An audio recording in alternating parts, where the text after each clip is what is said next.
I don't think I've ever told this story. I was modeling for years before I picked up a camera. I decided a long time ago that my purpose was to that whole imposter syndrome thing hit me for like what 10, 12 years straight. How can you advise people to get over that imposter syndrome? Imposter syndrome is so What do you think are the kind of the most significant challenges that are facing photographers these days? you have to stand out with your art. So you got to work on yourself first. Tell us, a couple of things a couple of tips that you can share with us. I think the number one thing that is going to get you the furthest with people when you're a photographer is What is it about your mindset over the last 10, 20 years? One thing about that you think has really helped you progress and be successful and be so well known as you are now? I know what it is. I just don't tell this story very often. So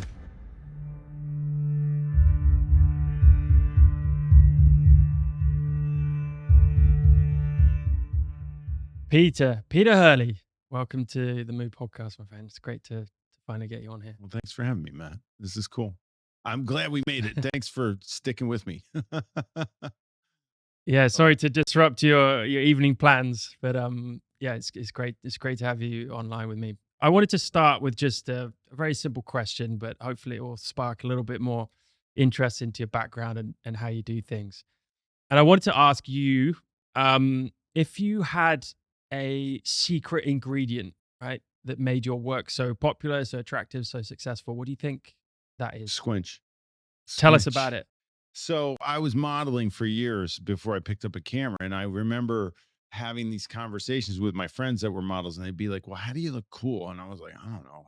I don't know what to do when the photographer doesn't tell me anything. If the photographer didn't say anything to me, I was like, I don't know what to do. I never went to modeling school. I just showed up in front of a casting director actually an art director at Ralph Lauren saw me and gave me a job. And next thing I know, I'm in front of Bruce Weber's camera, and he was amazing. But when I was with photographers that didn't know what they were doing, it was horrible. So models, we would talk about like, okay, what do you do? Like when the photographer doesn't know what they're doing, what do you do with your face? And I was like, I don't know. I just kind of like look off and squint my eyes up a little bit, and and that was about the gist of the conversation, I think. And then years later, I mean, I was a model for 5 years before I even thought about becoming a photographer. I just thought photographers were cool. I was like, those guys are cool.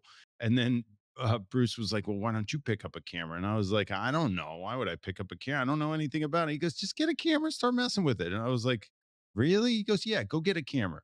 And he like forced me to go get a camera. And I was like, so I went to this used camera store, and the guy asked me, what are you going to be shooting? And I was like, I'm going to be shooting my friends, I guess, and their models. So I guess I'll be shooting some models. And he goes, okay, well, here's a 35 millimeter body. And he's like, what kind of lens do you want? And I was like, I don't know. He's like, you're shooting portraits?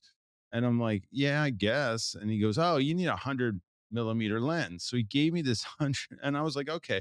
I didn't know what a focal length was. So one of my friends who was a model had an apartment in the city. I got the camera, I put some film, and I went over to her apartment, and I was like, I got to shoot you. And she's like, okay, well, point the camera at me. And I was New York apartments. I was slammed against the wall. I don't think I've ever told this story. I was slammed against the wall of the apartment, and she was slammed against the other wall, and I couldn't get like her legs in. I could get her like 100 millimeter in a New York apartment. I couldn't. I was like, I didn't know. I was like forced to become a headshot photographer. I had no choice with that camera, and I didn't know anything about focal length. So the guy just sold me that, and there off I went. But how do we get to the question in the first place? What was the the squinch? See that? The squinch. So I knew I had been modeling for a while. I knew that the wide-eyed look was kind of not cool. Level of coolness way low. And all the photographers in New York that were shooting actors would never know to make them do anything with their eyes. So I always told people to squint, and then they would do it too much. And then I was like, it's not really squinting. And like, so, but I was always like, squint, squint, squint. I said it more than any other word in my studio because I just wanted people to look confident, and I knew it came from the eyes. So anyway, one day my daughter came up with the word squinch. I think she's like, dad, I mean, it was 2012, so she was like 10 years old or something. Well, now I have to do she was 9. I know the age of my I have twins. So anyway, and she said the word squinch, and I was like, "Oh my gosh, that's a cooler word because it's not really squinting. It's a narrowing of the lower eyelid and the pupil. It's not a squint is when you close your eyes to block the sun or, some people, sometimes you squint in a windstorm or something, but a squinch is like the way our eyes move when we're communicating. So I always wanted people to look like they were in a thought process. So that would be the reason why I believe 100% of why I'm here today, or any or whatever became a world known world. I guess I got world recognition for the squinch, so that's why. It was because of that. They put me on Good Morning America here in the States, and they came to the studio. It's funny when they did that when so I did this video on the squinch and it went viral, and then Good Morning America called, and the correspondent they sent was my client who I had taken her headshots years previously. Sarah Haynes, she's a huge superstar in the US in terms of the morning shows and stuff like that. She's had her own show. She's just so amazing. She's an amazing human being. But it just so happened that she was the correspondent they sent to come to my studio and film me with this squinch thing. So that's it. Hands down, there's no way I would have gotten anywhere, I don't think, or I mean, I don't know that I would have risen to the heights without having made everybody do that. It wasn't even that I made the video. It was just that I made everybody do that. And then my work took off. And then I was like, I won all these awards in New York. So I was like, oh, I got to open up in LA just because I got to get the whole country. And then I did that. And then the F stoppers walked in my studio, and then the rest of the world like kind of got a hold of this idea. And it's been crazy ever since. A lot of fun. So much to unpack there. Let's go back to interesting how you might have fallen into headshot photography. But I'm going to ask you how you got into headshot photography specifically in a minute. But going back to that moment in the apartment with a 100 mil lens, do you still have that photo? That would be I don't know amazing. where those negatives are. I bet you I have them. They're probably in storage somewhere. I mean, I didn't throw anything out. I've got to find my old negatives. I think they're in my father's house in his attic, and there's so much stuff up there that I'd have to go look for. But I wish I gotta have that. I want to find my negatives. I found an old negative of me in 2001. I picked up the camera in 2000. I but I decided to become a photographer in 2000. I got that first camera probably in 98 maybe, and I shot that for like 2 years, and then I was like, "Well, I'm gonna get serious now," and then I bought a camera because I was gonna start my business, and that was in 2000. So, and then Bruce Weber always shot Rolleiflex, so I was like, "I wanna get a Rolleiflex." So I bought a Mm. Rolleiflex, and then I took a picture, I didn't realize this, of my wife and myself in our bathroom in the first apartment that I rented that I couldn't afford. That was crazy. That had a southern facing window that I shot everything in. But I took a selfie of us and I put it. Man, there's all sorts of stuff here. Hold on. I put it. I don't know if you could see that. There it is. Um, Yeah, yeah, yeah. and I took Cool. that and I found the negative like not long ago, and I was like, oh, I got to print this thing. And I love my old negatives. I'm like, I was doing all my own black and white. I was processing my film in this studio apartment, and then going out to New Jersey, where in my mom's basement I set up a dark room. So I would go print on weekends and shoot all week. So it was pretty it was amazing times. I got to find those negatives, more of them. That original photo with the 100 mil, did it end up being like a headshot, or was it more of a body portrait? Man, I hope I can. Now I want to go find that. I remember the girl because she at the time she was dating the drummer for Bon Jovi, and but what her name was Cole, I think. I forget her name. Oh man, I still love Bon Jovi. I used to be obsessed with them. Yeah, I love Amazing. those guys. I got to go to see them. I was like VIP in their concert because the F Stoppers, David Bergman was their photographer, and he's a friend of mine. And the F Stoppers went and we filmed an episode there.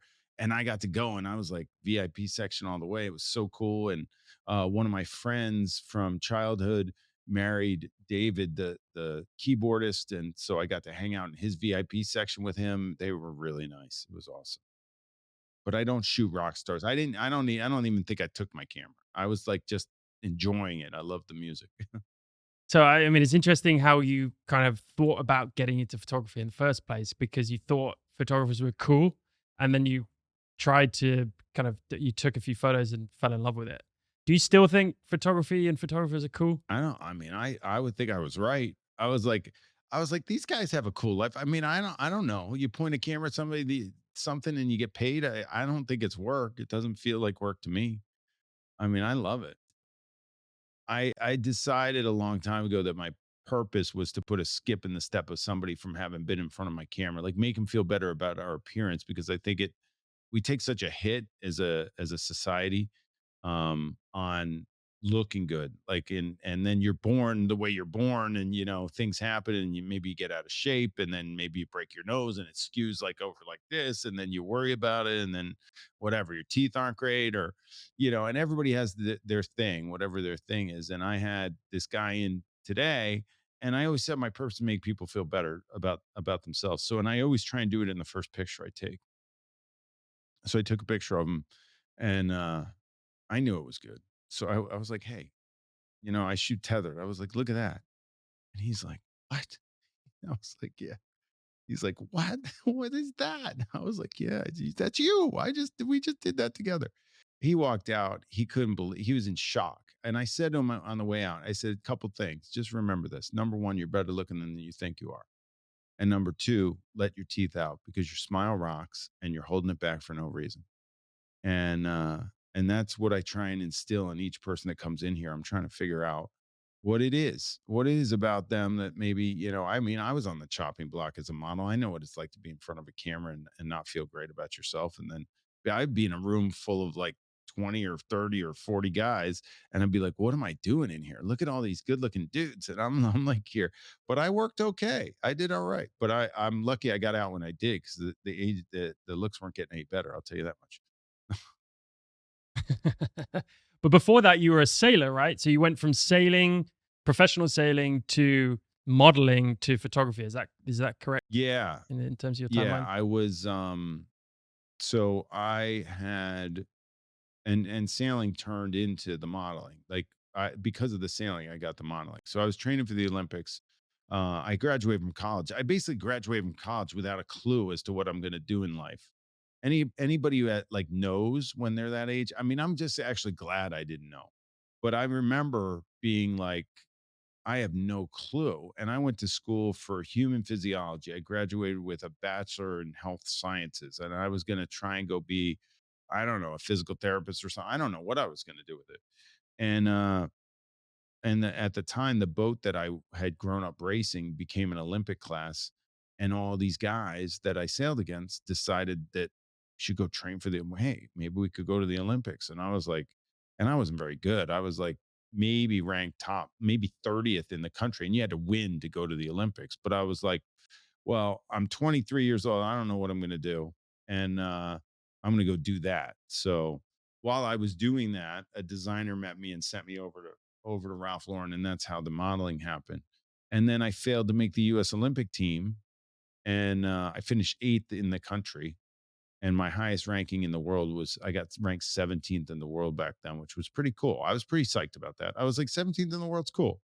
I mean, it could have been better, but I flipped over in the last race when I was in eighth in the world championships. I would have been top 10 in the world if I hadn't flipped, but I did. And I always call myself a 180-degree loser. I was like, I lost everything. I missed the Olympic trials. I flipped over in the race. I had the world champion on my heels one race, and they flagged me for cheating. So I had to drop out of the race. I was like, I had all these things happen to me that were horrible. And then I turned it around to start, the you know, dream job, which is this.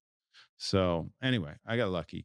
But one of the things that was cool was having that experience of, training at a high level against the best in the world and seeing like the mindset up there is crazy. Like I didn't have it. These guys had it. Like when you get up, like they were scary how intense they were. When I trained, I would go training with them or sailing with them, or even just having breakfast next to like the world champion and the gold medalist and getting to know those guys. I'd be like, they are so intense. I was like, I don't know if I have this level of intensity. And it was really interesting. And I remember, I mean, how could I ever beat them if I felt this way about them? And I never did beat them. So, maybe that's what it takes. So, but it was a great. But is that I guess that mindset of being less intense and taking yourself less seriously, which is evident in the way you carry yourself, that's seems to be something that has made you successful, or has at least allowed you to really excel, certainly in the photography space. Would that be true? I don't know. I mean, I like to have fun, but I have an online persona that's different than the way I roll, well, I would have my assistant. I'll do workshops. I do workshops all over the world. Been doing this workshop, the Headshot Intensive, since 2011. I started it before I even started my headshot crew, like my coaching platform. And I've done it in almost every continent. I mean, except for the cold ones. And I think pretty much I did it almost everywhere. And and people would call my assistant and be like, "Look, I don't know if I should sign up for this." She's like, "Why?" She's like, "Oh." They're like, I don't know if I could spend 2 days with Peter. I mean, he's a little like his energy's out of control. And she's like, he's not like that all the time. I was like, it is this truth about this online, persona I created this guy that's like excited and jumps around and yells at people when he's shooting them and stuff. And I do that, but I'm not like that 100% of the time. And I'm not like that now. I'm like, or whatever, but that's what people think. So it also is something that helped me get out there. I just decided if I was going to teach photography ever, if I was going to go outside of my little world of shooting, which I was just doing, that's all. I had blinders on. I was just shooting. I was just like, I don't know what's going on outside of me. I'm just going Mm. to shoot. And then, like I said before, the f-stoppers walked in and changed that. But I decided that if I'm going to teach, I'm going to be entertaining, because I think if you wrap your teaching with stories, and add entertainment value, people can latch onto that. And I just can't. I have a very short attention span. So I'm like, if they're like me, I'm gonna have to keep everybody on their toes. So I always keep them thinking. So that's been important to me, you know. With headshots, then what is it about headshots that makes you, or at least started out your curiosity and certainly with the process, and I know you talked about wanting to make people feel amazing. Was that the initial kind of instigator into getting into headshots specifically? No, no. Headshots were specifically the only reason why I'm a headshot photographer is because I wanted to get out of a bar. I was a model actor bartender dude, and I picked up the camera because I thought it would be cool and I thought photographers were cool. But at the time, I was like, well, if I can make money with the thing, I won't have to be in the bar till 4 a.m. and then I can concentrate on my acting. This is what I thought. And then I fell in love with it, and I was like, "Oh, I'm not gonna act any." I mean, I sucked at acting. I had like a sign. I had like I went on the set of this job once where I was supposed to play this character, and it was a soap opera. So I'd been doing some soap operas in New York City. This footage would be great. Well, they don't have the footage because this happened. So I go in, and on the soap operas, it's like a well-oiled machine. They're just used to working. And I hadn't been on this particular one, so I didn't know how it worked. But I go in and the directors are up in this booth and they start directing the scene. And everybody's walking around the scene, and I'm walking around the scene. And I didn't really talk to anybody because I was kind of introverted, believe it or not, at the time. I certainly was. And I didn't know what to say to anybody. So we ran through the scene and I left, and I go down, I get on the bus and I remember, I'll never forget. I get on the bus, I'm going back to my apartment, and the phone rings. My cell phone rings. I had just gotten a cell phone probably back then. And I answer it. And because I was using pagers when I first started modeling, I had to have a pager, Hmm. and my agent used to page me. Well, I had gotten a flip phone in this was must have been 97 or something. And my manager calls and says, "Where are you?" And I was like, "I'm on the bus going home." "Why?" "Because I did the scene and I was done." And she goes, "No, you didn't do the scene. They just rehearsed the scene." They didn't shoot the scene. They were rehearsing with you. And I was like, "Oh, I thought it was shot." Nobody said anything to me. And I said, "Should I go back?" "Oh, no, they hate you. They're so mad at you, they're never gonna hire you again." And I was like, "Oh my gosh, they're super pissed. You ruined their whole day. They didn't know what to do." I was like, "Oh my gosh." I was like, "This is a sign." And that's like the day I quit acting. So that was it. But Yeah, tough yeah, business. Talk about tough oh business. yeah, and I was not good. So I don't know, it did help me with what I'm doing now. I mean, I'm in front of cameras a lot. I like it. I don't have any Mm. problem with it. And I enjoyed it, and it helped me grow grow that direction, and help me be in front of audiences and push my envelope in that way. But, yeah, I was just strictly money. I was like, "I just wanna make a living." And I had done the headshot thing a number of times, and I had seen the best I hired one of the best in New York to do my headshot, and I was like, "This doesn't look that," and I loved his work, so I just kinda was like, "I'll just kinda do it. I'll do the white background horizontal thing just like this." And then I just took off. The one thing that I did that was different is that I knew that if I was going to do it right, it had to be based on expression. So I was like, I got to pull something out of people, and that was the whole thing. And then when the money started rolling in, I was like, forget I'm done with the acting. This is game on. You know. What a great story. You talked about pulling something out of people, which is obviously, the essence of most photography, certainly when we're dealing with people. In the headshot space, how do you do that? Tell us a little bit about your process. I know, we don't have days to go through workshops of yours, but tell us, a couple of things a couple of tips that you can share with us to really make people feel okay in front of that camera and get something out of them? How do you spot that in them and how do you get it out of them? Well, the first thing is, I mean, I think the most important thing is your people skills, because I teach a lot of photographers. I can teach the technical, but the people skills are hard to teach. Like, that's personality driven. So you also have to be able to read people well. So somebody comes in, they're super timid and shy. I'm not going to be like, "Oh, this is going to be great. Get in front of my camera. Let's go." I'm going to be like, "Hey, come on in. Let's see what we can do with you today." I think the number one thing that um, is going to get you the furthest with people when you're a photographer is leaning on your skill set. So you got to have, like, I just did a recipe and the recipe works. So I was like, I'm just going to do the same thing to everybody because I don't know how to make it Mm. look better than this. So I'm just going to do this. And if it's I was like, this looks the best. I don't know how to do it any better.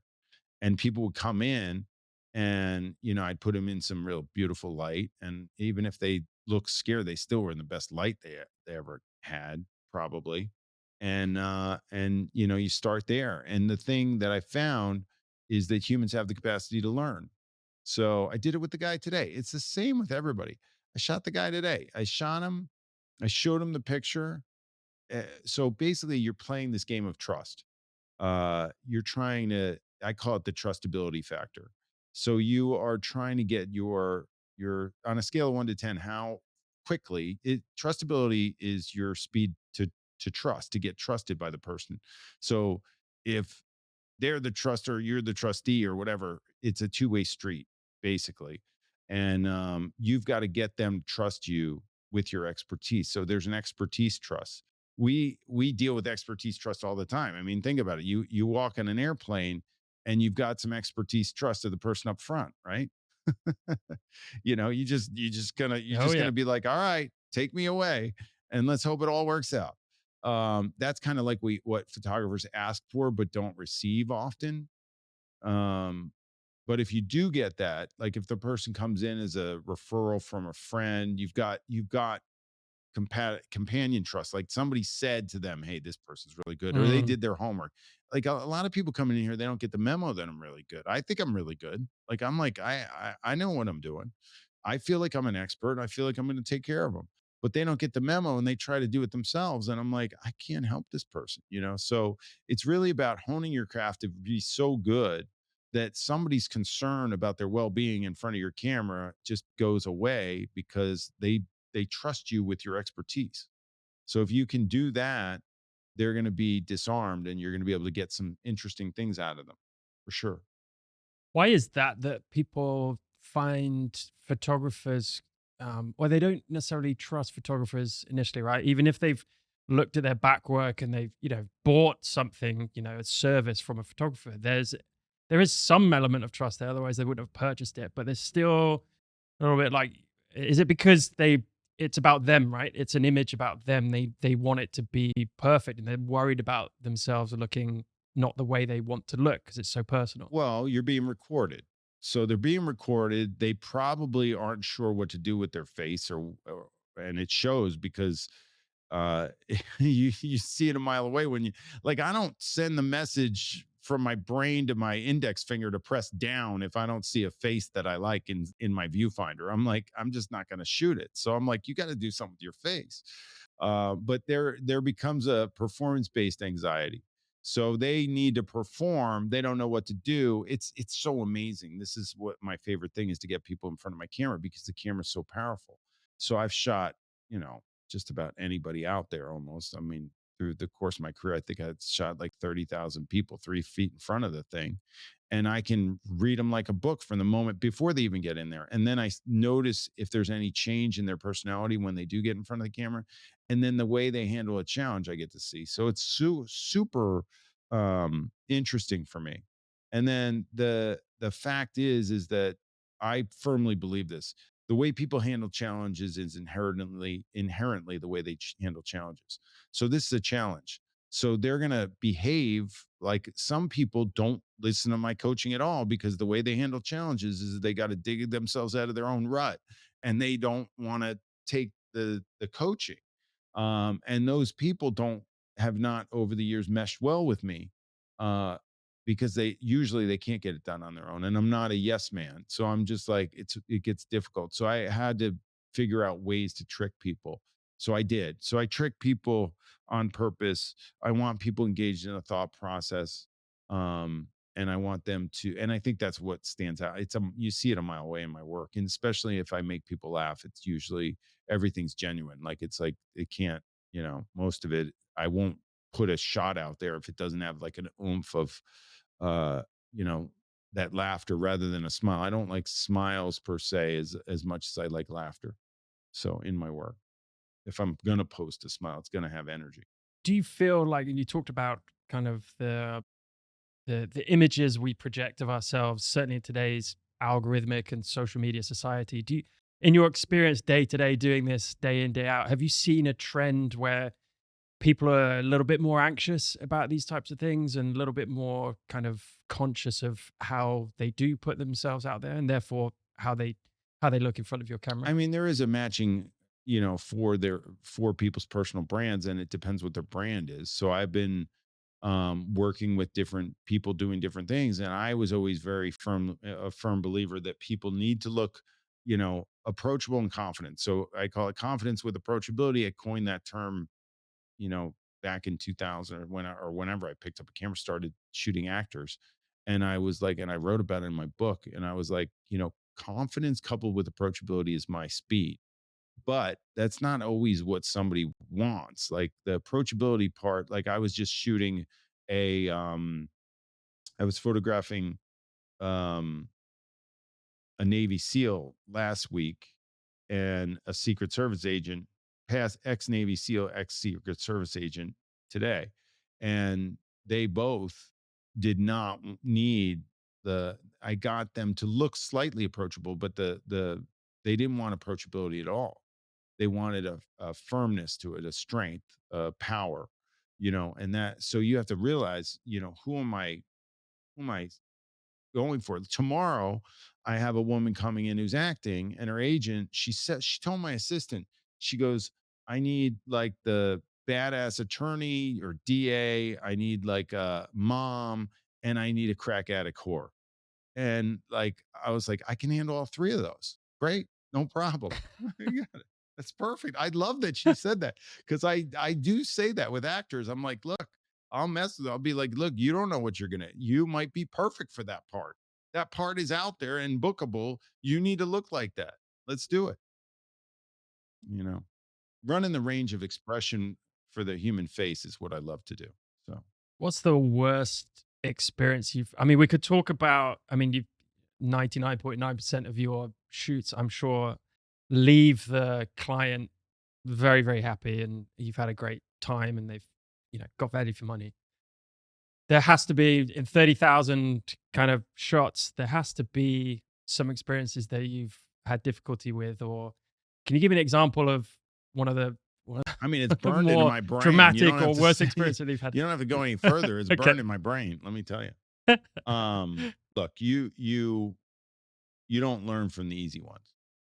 So it's all the experiences that add up that made me the photographer I am. It's why, like, people don't get it. Like, they come in my door and they think I may be good, but they don't understand what's looking at them. I'm like a fine-tuned machine. It's crazy. Like, I look through the viewfinder and I get hyper focused on everything. Like, I'll see a freaking collar thread that bugs me that I got to go get scissors for and cut, so I before we go to retouching. Like, I hate that stuff.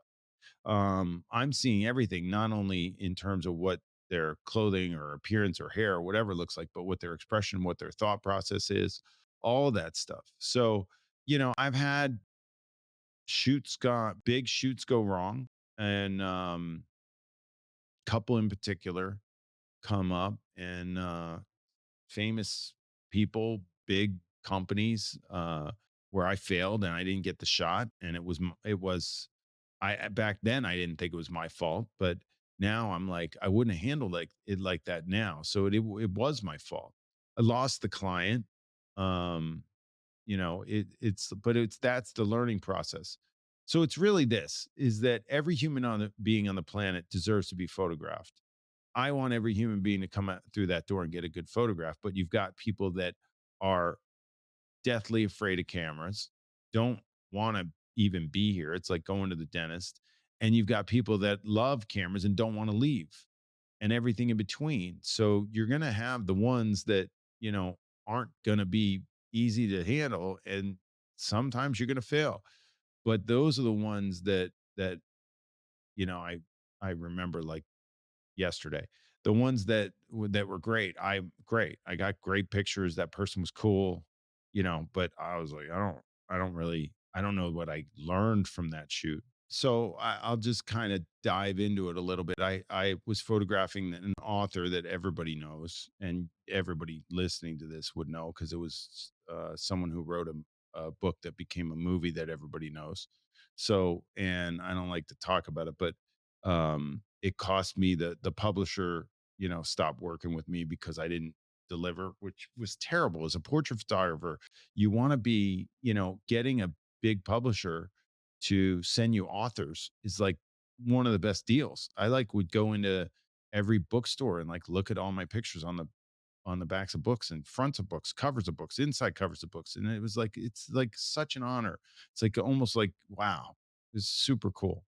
And this just didn't the author said to me, look, I don't want anybody in the room except you. And I was like, okay.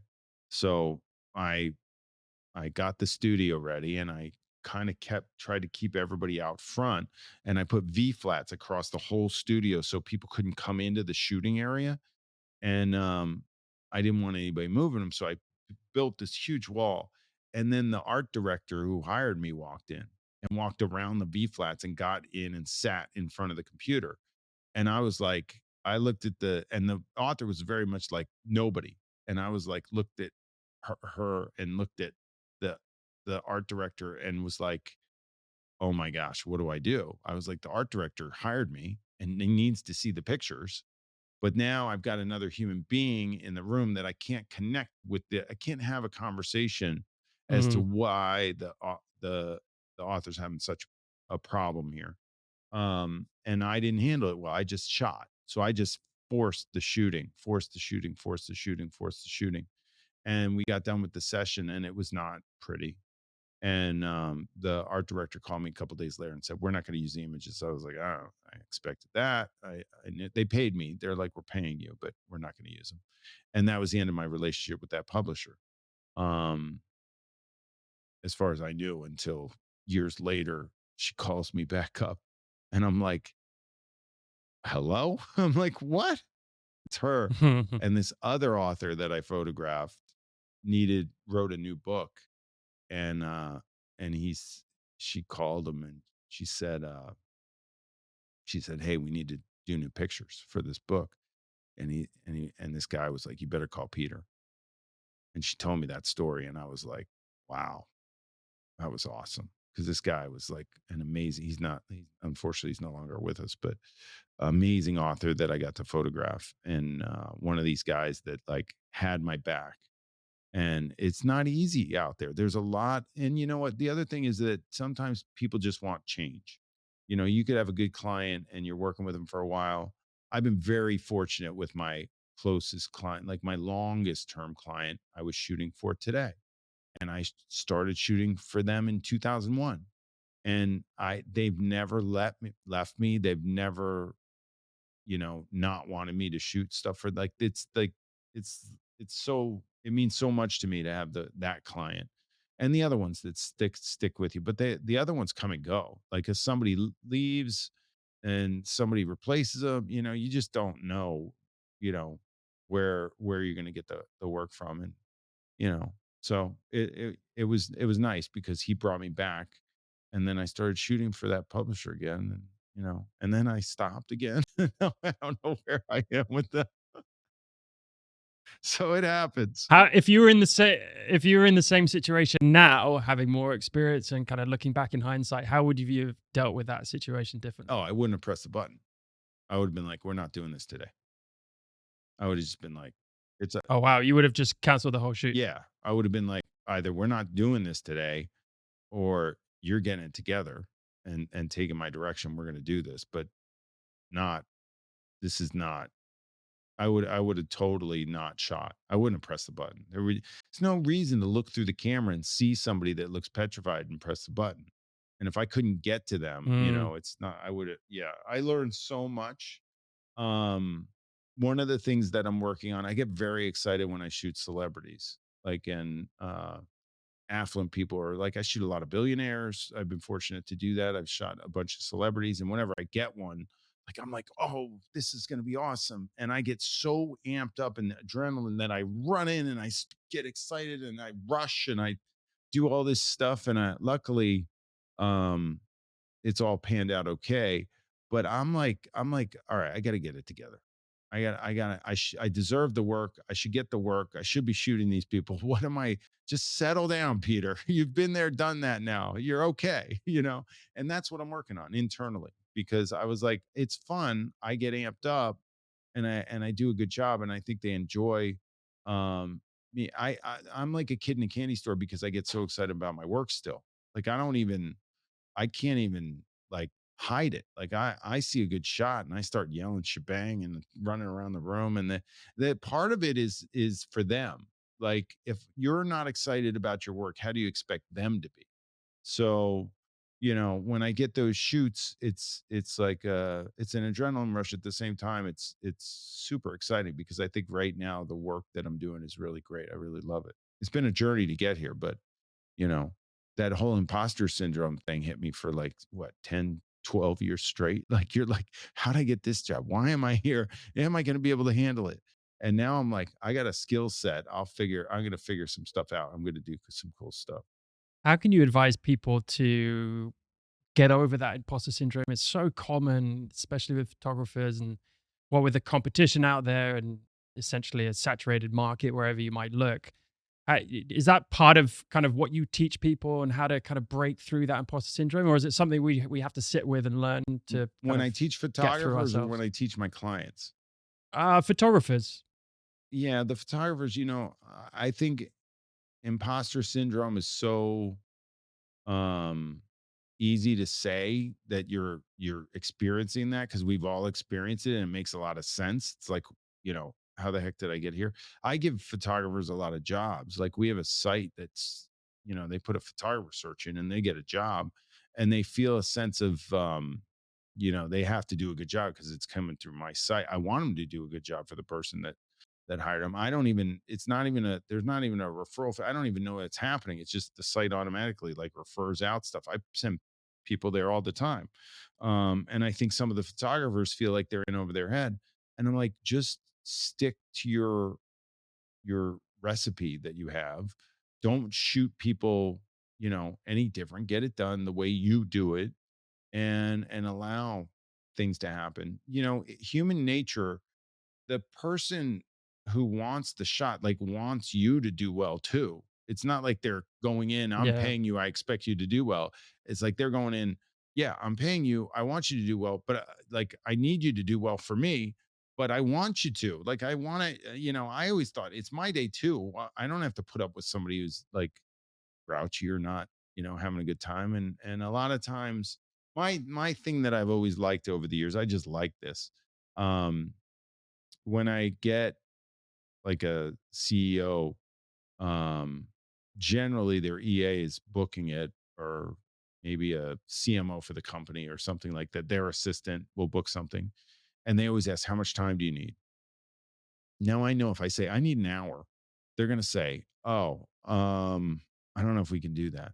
If I say I need a half hour, they're going to go, maybe we can squeeze a half hour in this person's schedule. I mean, these people are busy. They don't, like, an hour during their day to do a photo shoot is not going to happen. Like, they just, I mean, unless they're really into photography, which is really so cool, because when that happens, oh my gosh, the doors open, the floodgates open. I get to do whatever I want. I run around the freaking place. I do what they love it. They're like, yeah, just let that guy do anything.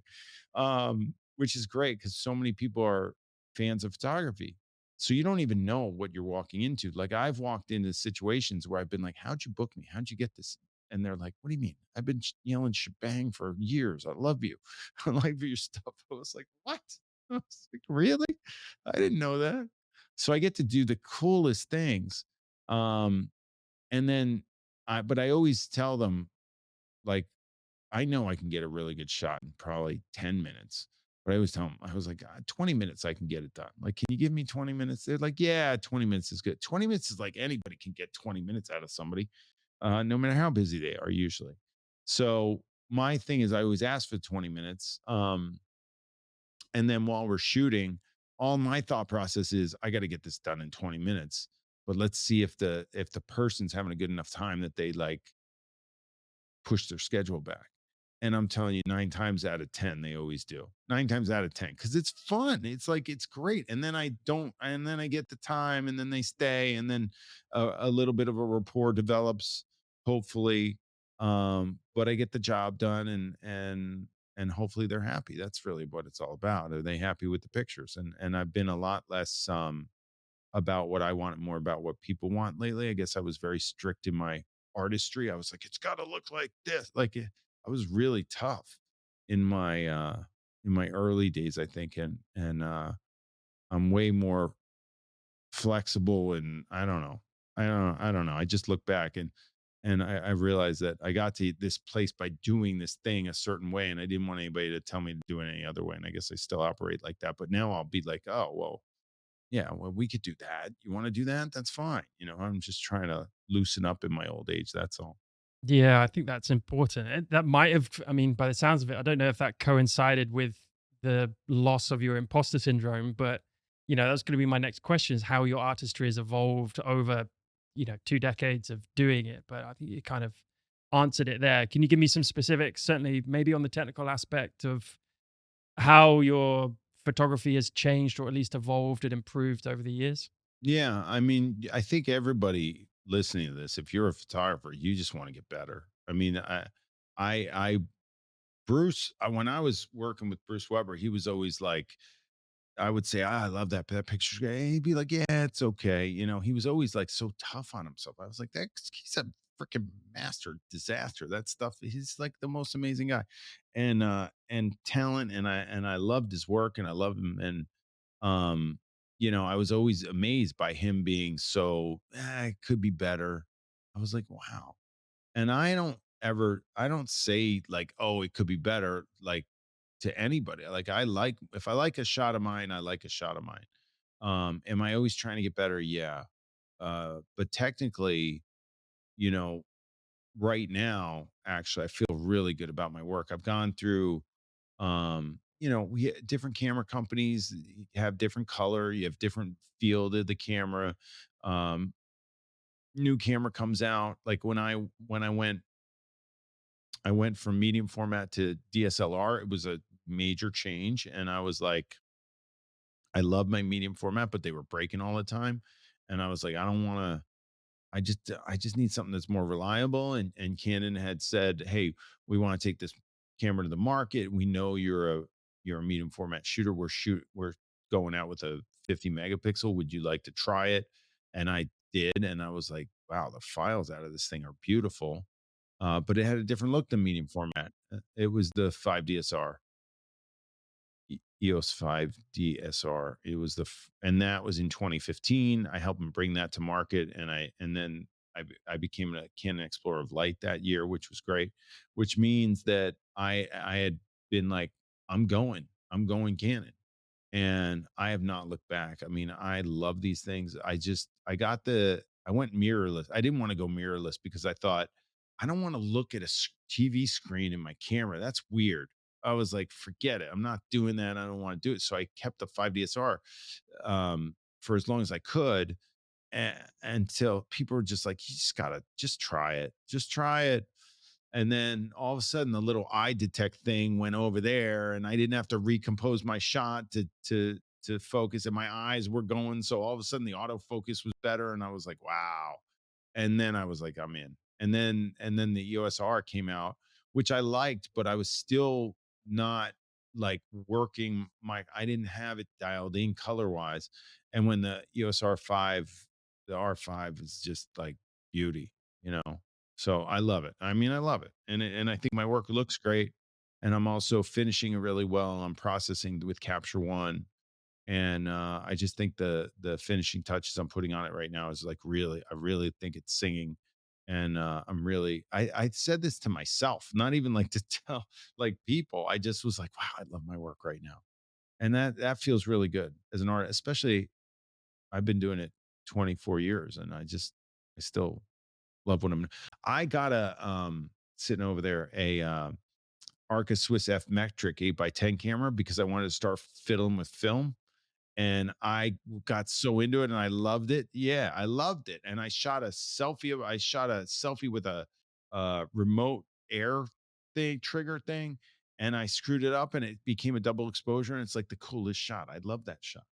And then I realized that I have to go to the lab and I have to rely on somebody else to print the thing, and I don't know how to tell them what I want, and I'm not going to go into the dark room again. And then so I basically put it away for a little bit. And every time I press the shutter on that thing, it's like I don't know how much it costs to process in the film and everything. It's crazy. So yeah, but I'm going to get back into it. I've got it. I'm going to shoot it more. I want to take it out and shoot it. I love it. It's fun, isn't it? What do you do any other photography? I mean, maybe I know you want to get into back into large format. What other photography do you do outside of headshots, or are you just headshots is work and my passion at the same time, and you just that's all you do, or do you do other stuff in your spare time? I'm horrible. Like my cameras sit in the studio. Like I go out of the studio. Like I mean, I'll bring a camera with me somewhere. Like I guess if I go away, I always feel like I should bring a camera, but sometimes I just don't. I really only like shooting in the studio. I feel like I should go out and shoot other stuff, and I just yeah, I don't do it. But I sail. I race sailboats all the time. And the sailors are always like, they know I'm a photographer. They all follow me on social. They know I'm taking pictures every day, and they never see me with a camera. And they're like, "You never have your camera." I was like, "No, I did leave that in the studio." Tell me about lookability. We talked about trustability, approachability, squinch. Yeah, make up What words. is I lookability? like making up What, and words. why do we care? Yeah, Um, clearly everything with ability at the end. yeah, some of it. So if it makes sense, I'd put ability at the end of it. But lookability for me was simply this: like, how lookable is a picture? Like, if pictures are made to be looked at, then how long do you want somebody to look at it to take it in? And lookability to me, and I use a scale 1 to 10 on that too, is an image's ability to secure attention from an onlooker. So how long does that take? Like, what is that? You know? Um, if I look at an image and the thing is we're looking at so many images these days, all of us. Like we're just seeing them everywhere. It's just plastered. Everybody's taking pictures and they're posting them and putting them up, and you're looking at them. I look at a lot of images. I have to judge 60 some odd headshots tomorrow, and I got to look at each one and critique it, and it takes hours. And I do it though. I do it on my group, and I use I needed it. I came up with Lookability really because I needed it. So somebody's shot will be on the chopping block. It's a photographer who's being coached by me, and I see this headshot, and I say to the group, there's probably 100 people on a Zoom, and I'll say, on a scale of 1 to 10, what do you think the lookability scores for this? But I don't even have to say it because because we said it so long, my web developer built it into the Mm. site. So the shot comes up on the screen, and every single person in the room can click on a scale of 1 to 10, the lookability, and then it'll give you the Oh average. It wow. gives you all the shots. It shows you everything. And then it doesn't show you, like, it won't show me the score, so I'm not persuaded by what the score is. I don't see the score till I judge the lookability of it. It's really cool. So I use it as a tool because photographers will get very mad at me and like quit my coaching and never come back and be like, he's so mean. I'm very particular about what I want on my site and what you guys, what the photographers out there are bringing to the table. If they're not playing my game and their work is not up to snuff, and I don't think it is, I'm going to tell them. But without lookability, they just get pissed because they wouldn't believe it themselves. They'd be like, how could Peter think this is crap because of this, or that's not good? And I'm not mean. I'm just blunt. I'm just like, look, you're not going to get anywhere if it's easy. So I won't sugarcoat what you're shooting or what you're doing. And I'm going to pick apart the expression. I'm going to pick apart the makeup. I'm going to pick apart the clothing. I'm going to pick apart the body positioning, whatever's going on with it. There could be a number of things and it's a learning experience for everybody in there. But lookability gives me the ability to have everybody behind me and have my back. Because if I say, it's a 7 in lookability, it's like a 7. I'm like, seven's pretty good. That goes in your portfolio. Eight, nines, and tens go in your portfolio. They probably never leave. A 7 is like, yeah, it's good. Put it in the portfolio. 6 and below, like average shot, like not good. Like not like and when I talk about a shot and it gets that kind of lookability, it backs me up. So we used it for that. But it's gone on into the photographers using it for their own portfolios. I was like, give yourself a score. Like, think about it. Think about it. You don't want to have anything below a 7 in your portfolio, you know, lookability I wise. love that. I love that word because it's, you talked about today's just society with images everywhere. And if we talk about social media specifically, it's that ability to stop someone scrolling, right? And we're after that, scrolling. Ooh, what's that? I think about lookability a bit like that, right? Um, what do you in that kind of in that subject? And I don't want to dive too much into social media because I've talked about it way too much on my episodes. But what do you think are the kind of the most, significant challenges that are facing photographers these days? And it might be social media, I guess, but, you see so many, you coach so many, and you've been doing it for such a long time over a couple of decades, but in those couple of decades, so much has changed, right? Not just in the photography space, but just in the way we process photos, throughout the population. So at this moment, what do you see as kind of the current and the biggest challenges that photographers have? Well, I think that, I think it's really education of people what a good picture is. I think it's also, when there's look, anybody, people do it. A ton of people pick up the camera, say they're photographers, and a ton of people have, you know, everybody's got a camera in their phone. So it's like they are all photographers. Like we're all photographers out there. What's going to make the pro stand out? What's going to make that pro special? What is somebody going to say, "Hey, I want to pay for this. I want that. I want to get that person to photograph me." What is that? How does it how do you grab something like that? How do you get the person? I mean, in our space, people are doing AI headshots and stuff like that. And I just think they look like crap but they're getting better. And eventually they may be really good. But I don't think my client that wants a Peter Hurley headshot is going to go do that kind of thing. But I think the guy who charges $99 is going to lose his job to AI. Yes. So I think that you have to stand out with your art. And you have to work at it, and then if you're doing it as a business, you have to get people in front of your camera. That's the other end of it that's really difficult. You have to have the business hat on. That's something that nobody ever told me. Like, I was like, wait, I want to do this as a business, I need a business hat, but I didn't know any business. I mean, I had never run a bit, I never did anything. Like, I still feel like I'm flying by the seat of my pants with this stuff. I my jobs before becoming a photographer were, I delivered beer for Coors in the summers from a beer truck. I taught sailing, and I bartended, and that's it. And I modeled. That was it. So I never had a real job or had any business experience whatsoever. And I was like, I got to figure out how to my wife got pregnant with twins. I was like, I got to figure out how to make this work before the business took off. So I like didn't have a choice. But I think getting people in front of your camera and having a, you know, that work ethic and that business mindset. I mean, that's it out there. I mean, if you scroll down my Instagram feed or whatever, every other thing is about mindset, because that's what I stop and I listen to that, and I want to, that, and then I save that or whatever. So that's the things I get are like that.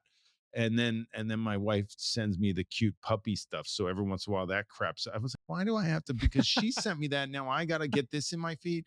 You know, and I get the workout stuff and that kind of stuff. But it's you got to work on yourself first, and I think that's the ongoing project for life. So if somebody doesn't see it as that, like if you can't get up in the morning and do what you need to do to get somebody in front of your camera to you know, advance your career as an artist, then you're not going to be successful, and you're going to be banging your head against a wall, and it's going to be difficult. If you get up, have a passion for what you do, and go to work and figure out something to do every day to go towards whatever that is that you want, it's going to happen. I mean, if you just do it with a positive mindset, like everybody knows that. Like, it's just tough when there's that voice inside your head that's not thrilled to do it. Trying to you're fighting with yourself, and everybody does it. Even the people that are the most successful, like it just happens. Like, that's just life. Like, we're designed like that. We're just not.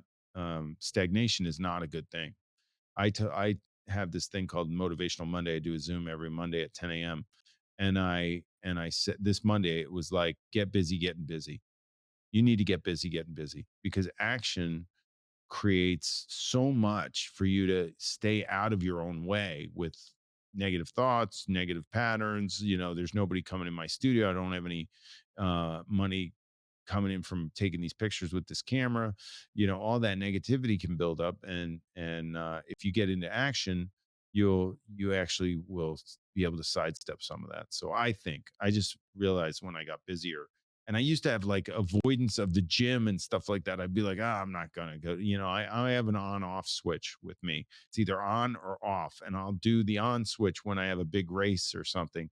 But then when the race is over, it's off, and I'm like, I don't. It's very hard to get it back on, and until I hit like a super like slob weight for me, which is like up there. Like, I get like my boat that I race, like the weight you're supposed to.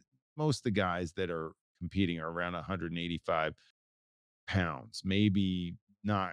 Nobody really competes at the Olympic level above 190. Some of the older guys do. Anyway, so I try to get under 190. It's almost impossible. So I try to be like right around 190. So when it stops, I immediately jump to like 205.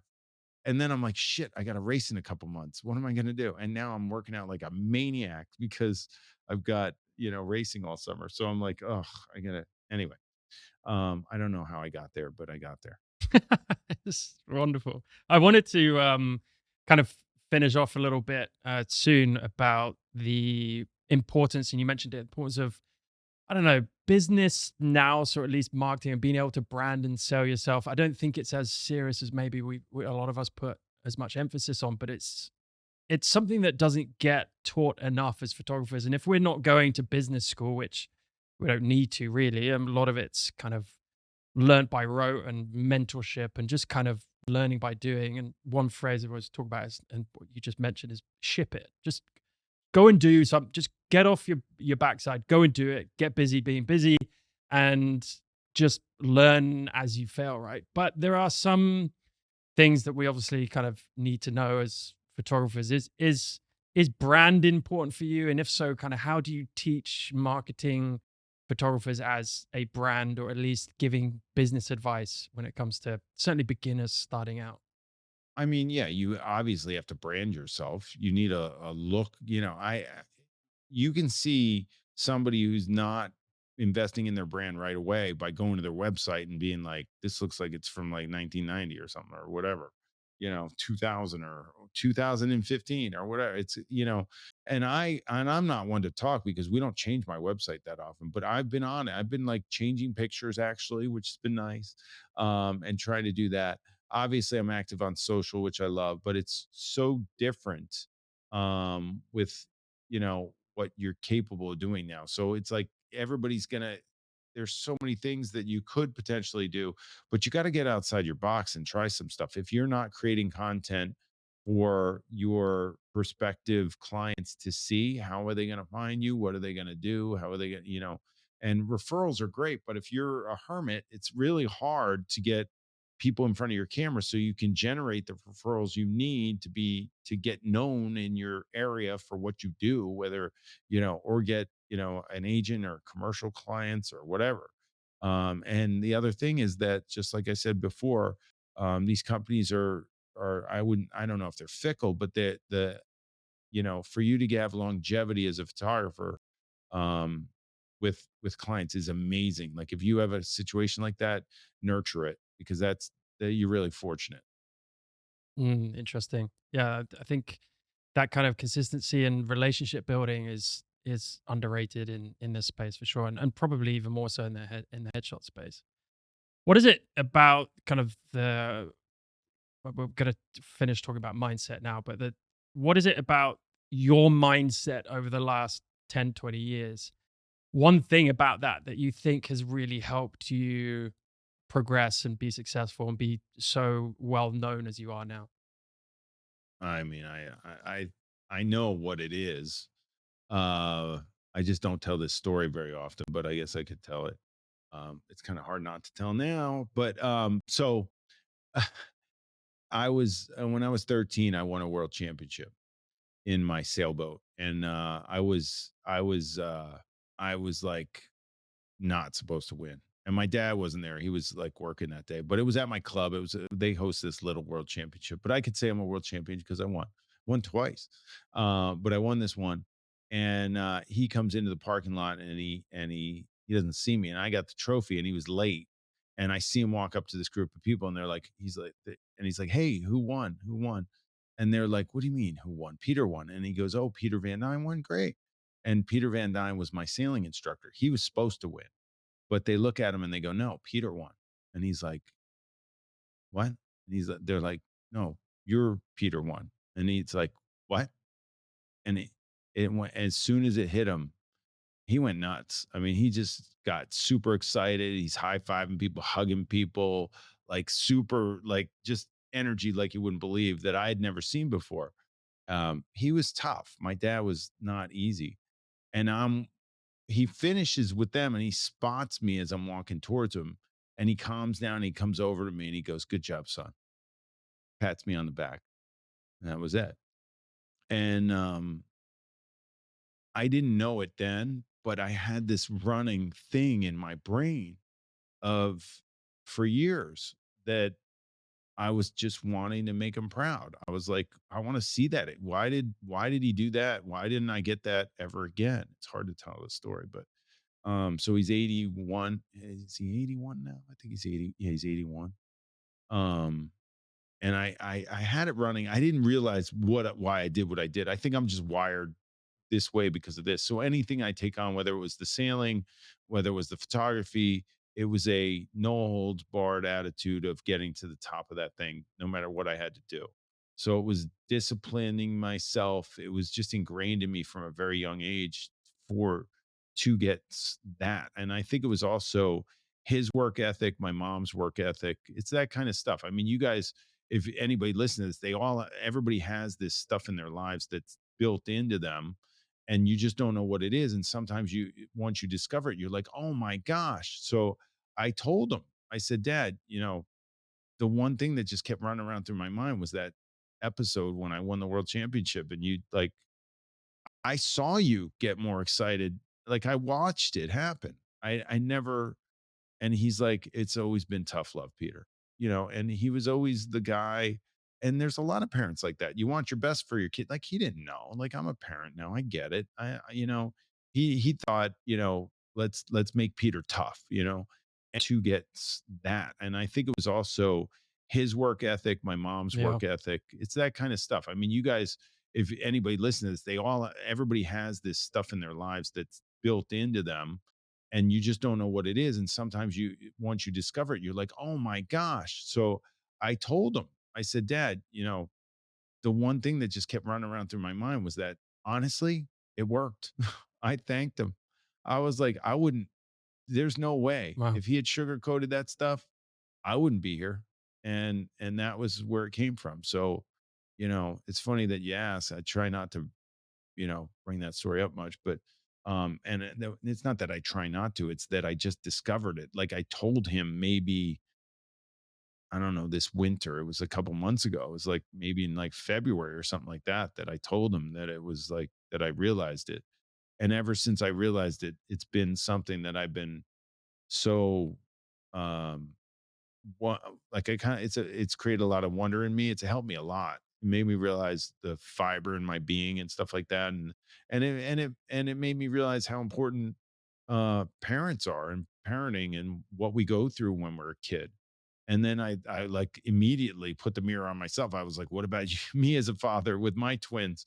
How am I? And I've actually tried to, I'm like, I better step it up and be like, but at the same time, he made me who I am. Like, without him doing that, I wouldn't have this. So I'm not like, I understand that he's tough, but I don't know if I would have wanted him not to be any other way, because I wouldn't want to be a softie or not able to excel at the things I want to excel at. It's just the fire under the butt. Whatever it is, that the desire that somebody has, if they're unstoppable, they're unstoppable. And if you're unstoppable mentally, internally, um, you know, nobody's gonna nobody can stop you. I mean, you just can't. It's just like I saw it at the highest level in the Olympics.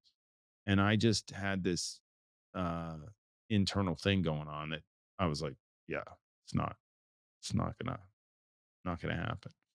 So I've been very fortunate to be able to accomplish a lot, I guess. I still have more to go. I still don't even think I'm there yet. I don't think I've even done anything. That's the other thing. That's the other flip side of the coin. You don't even take credit for the stuff that you have done. I got an award at the UN for lifetime achievement in photography, and it was the first time I really won anything. I mean, I won some other awards, but I don't enter my work anywhere. I don't really, go for any awards. And it was like the first time I could like sit back and go, oh man, shit, I must have done something. It's cool. Yeah. We certainly have, and you certainly inspired and made many, many, many people happy out there. So yeah, please keep it up. Do you find that you're still trying to make your dad proud then? Is that still playing into your psyche? I think I did a lot. No, I mean, I think it's moved on to me. I mean, now I'm just hoping he hangs in there. I mean, he's like 81, and he's a hard liver. He's lived hard.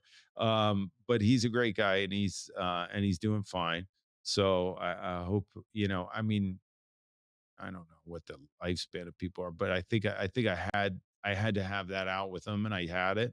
And then the things that meant the most to me were being successful in business for him, because he was a successful businessman, and being a successful sailor. And I also got nominated this year. I don't know why it's all happening this year. I'm not that old, but I got nominated and got awarded. I got accepted into the Hall of Fame for sailing in the Hall of Fame in where I'm from in New Jersey. So he was at that event. He was at the UN when I received my award, and I think now I can say that I've done that. Unfortunately, my mom passed away, so she hasn't gotten. Well, she saw this stuff happen from above, but I still, the one thing is that it's the combo, right? Like and my parents divorced when I was young, so it's the combo of both of them.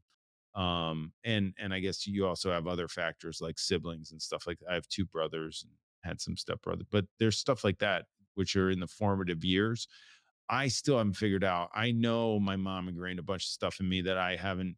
It's like almost like it's hard to go. Like since my dad's here, I can lay into him and tell him. But my mom, I can't figure out what the stories are that I know I learned a ton from her, um, but I haven't figured out those yet. So maybe I'm still working on myself. But I feel like there's also an age thing that when you get to be 50 something or whatever, I'm 54 now. There's a kind of fuck it out of it. I'm over this shit, you know? It's just like, you know. Yeah. How do we so how then would you translate that mindset into photographers that you coach? Are you kind of have tough love with it? I mean, maybe you intimated that a little bit when you're critiquing people's photos, but do you kind of translate that same kind of tough love to the to the mentees that you have? Well, what I do is they need to know when they're doing well. They need to know that it's a good shot. They need to understand, and I point them out in front of the whole crew. In front, we have 20,000 photographers that have logged into the site, I think, that have accounts on the site, and there's 1,100, 1,200 right now that are in my actual day-to-day coaching program. And we, I have standouts, and I show them. I show people, and they aspire to be like these people, and I make them associates of mine, and then ones that give back become mentors. And I want those mentors to step up to the plate and mentor the other ones. So we have a really good system. I call it an AFZ. It's an asshole free zone. So any photographers that aren't there for the right reasons leave. They leave on their own. I don't even have to kick them out. They just don't belong in my group.